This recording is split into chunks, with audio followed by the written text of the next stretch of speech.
go to Beaver. Beavers. Beavers. So, let me read our trivia question again.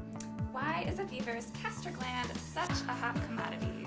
So, do tell. So do you want me to answer this? I do. Yeah, yes. okay, so I'm going to give away the answer. If they've stayed with us this long, they deserve to know the answer. You know the answer. Okay, all right. So the reason why, and this is extraordinary, so in medieval times, beaver castor glands, which are glands that are situated sort of in the beaver's butt, let's just put it politely, they and the beaver uses the liquid to scent mark.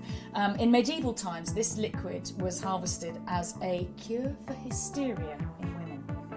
It was like the number one cure for hysteria, which was this sort of catch-all, which I'm sure you and I definitely would have been diagnosed with hysteria in medieval times and forced to eat castor glands. The uterus was wandering around the woman's body and making them hysterical. I know, completely. Not true. Yeah, not true. Yeah, so they were used for this purpose. Nowadays, you can beaver glands are harvested, and the castoreum is used as a FSA-approved substitute for vanilla flavouring. This is the answer you guys are looking for. It is such a hot commodity because sometimes it's used for artificial vanilla flavoring. Yeah, so those ice creams and fairy cakes that taste so vanilla-y are actually flavoured with beaver butt goo, basically. How can I say no to such a sumptuous description? Yeah.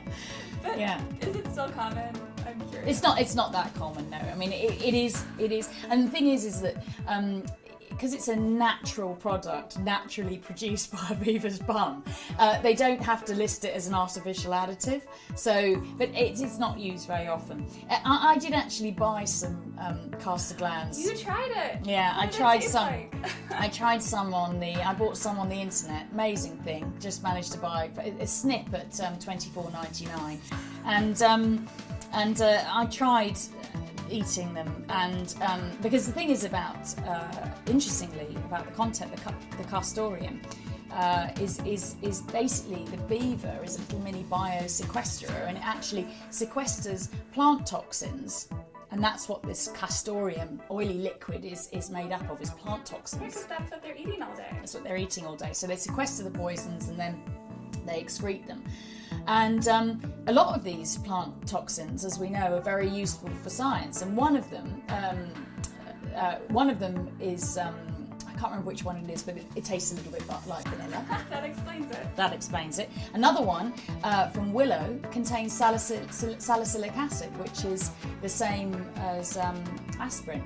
So, but I had a nibble, and I have to say, don't try it at home. Just I've done it for you. You don't need to.